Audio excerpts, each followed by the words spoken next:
So, welcome to my channel Darmiza Ministry. So, hari ini kita akan teruskan pembacaan kita di dalam buku Account Seri 1 Christ the Way untuk hari yang ke-63.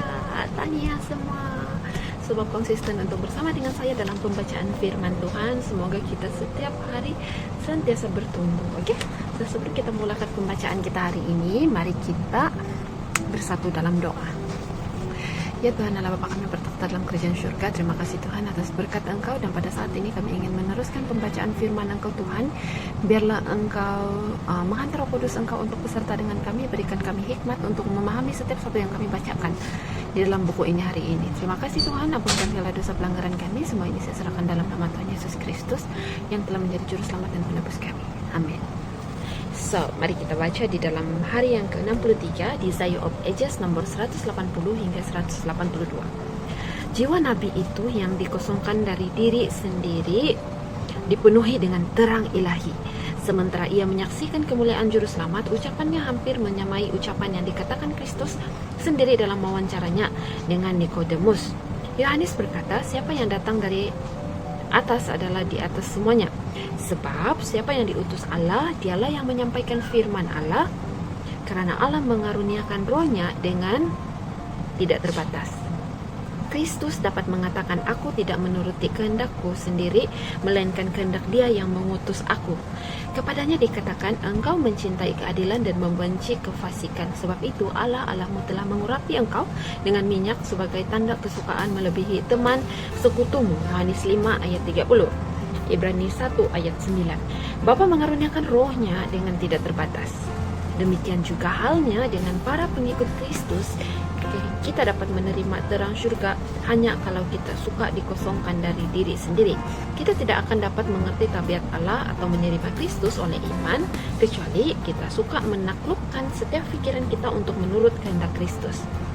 Kepada semua orang yang berbuat demikian, Roh Kudus dikaruniakan seluruh kepenuhan kealahan di dalam Kristus. Dalam Dialah berdiam secara jasmania seluruh kepenuhan kealahan, dan kamu telah dipenuhi di dalam Dia. Kolose 2 ayat 9 hingga 10.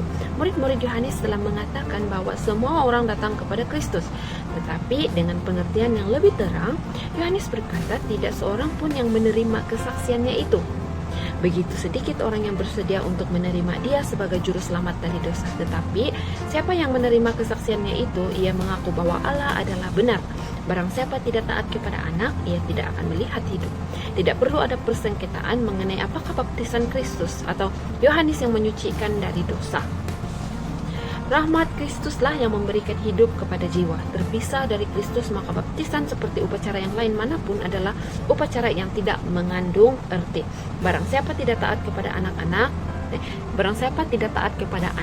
ia tidak akan melihat hidup. Berhasilnya pekerjaan Kristus yang telah disambut oleh Yohanes Pembaptis itu dengan kegembiraan yang begitu besar dilaporkan juga kepada para pembesar di Yerusalem. Imam-imam dan rabi-rabi telah merasa cemburu dan akan pengaruh Yohanes ketika mereka melihat orang banyak meninggalkan rumah ibadah dan pergi berduyun-duyun ke padang belantara. Tetapi di sini ada pula orang yang memiliki kuasa yang lebih besar lagi untuk menarik halayak ramai. Para pemimpin bangsa Israel itu tidak sudi mengatakan bersama dengan Yohanes, ia harus semakin besar, tetapi aku harus semakin kecil. Mereka itu bangkit dengan satu tekad yang baru untuk mengakhiri pekerjaan yang sedang menarik orang banyak itu meninggalkan mereka. Yesus tahu bahwa mereka akan berusaha sedapat-dapatnya untuk menimbulkan perpecahan antara murid-muridnya sendiri dan murid-murid Yohanes. Ia tahu bahwa badai sedang datang yang akan menyapu salah seorang nabi yang terbesar yang pernah diberikan kepada dunia ini, dengan tujuan hendak menghindarkan segala kesempatan untuk salah pengertian atau perselisihan paham. Ia menghentikan pekerjaannya dengan diam-diam lalu pergi ke Galilea. Kita pun juga sementara setia kepada kebenaran haruslah berusaha menghindari segala sesuatu yang dapat menimbulkan perselisihan dan salah pengertian. Sebab bila saja semuanya ini timbul, akibatnya ialah hilangnya jiwa-jiwa. Bila saja timbul keadaan yang mengancam untuk menyebabkan perpecahan, haruslah kita mengikuti teladan Yesus dan Yohanes Pembaptis itu. Yohanes telah dipanggil untuk memimpin sebagai seorang pembaru. Oleh karena ini, murid-muridnya ada dalam bahaya mengarahkan perhatian mereka kepadanya dengan merasa bahwa sukses pekerjaan itu bergantung pada segala usahanya. Lalu lupa bahwa ia hanyalah suatu alat yang digunakan Allah dalam pekerjaannya. Akan tetapi, pekerjaan Yohanes tidaklah cukup untuk meletakkan dasar jemaat Kristen. Setelah ia melaksanakan tugasnya, satu pekerjaan yang lain harus dilakukan, yang tidak dapat dilaksanakan oleh kesaksiannya. Murid-muridnya tidak mengerti akan hal ini waktu mereka melihat Kristus datang untuk mengambil pekerjaan itu. Mereka merasa cemburu dan kecewa.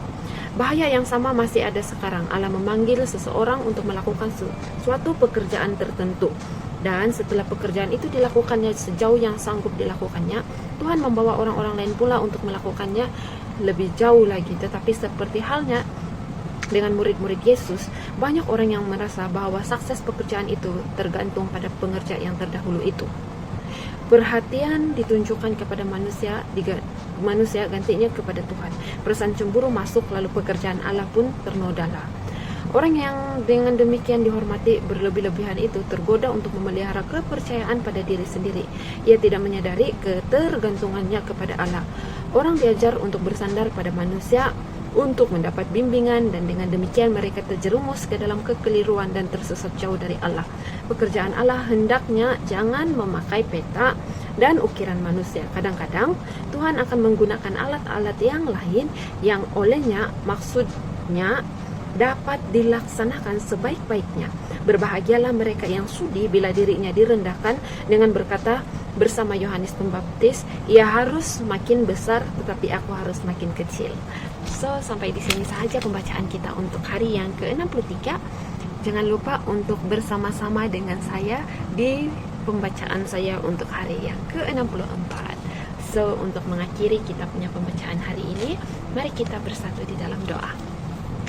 Ya Tuhan Allah Bapa kami yang bertakhta di dalam kerajaan syurga, terima kasih Tuhan karena Engkau sudah memberkati pembacaan kami hari ini, dan kami telah belajar sesuatu di mana jika ada seseorang yang lebih baik dari kami dalam melakukan pekerjaan-Mu, kami harus menyokong dia dan harus merendahkan diri, sebab segala sesuatu yang bertumbuh ataupun pekerjaan pelayanan yang ke arah-Mu Tuhan harus disokong agar tidak ada perselingkuhan, tidak ada rasa cemburu atau rasa ingin menjatuhkan orang lain. Terima kasih Tuhan atas pengajaran yang begitu indah. Ampunkan segala dosa pelanggaran kami, biarlah kami terus dapat mengaplikasikan segala sesuatu yang kami pelajari dalam firman-Mu Tuhan. Terima kasih karena Engkau sudah memberikan kesempatan untuk merenungkan firman Engkau hari ini. Ampunkan dosa sekali lagi, saya mohon Engkau ampunkan dosa pelanggaran kami. Semua ini saya serahkan dalam nama Tuhan Yesus Kristus yang telah menjadi juru selamat dan penebus kami. Amin. Sampai di sini saja. So, God bless. Thank you all. Bye.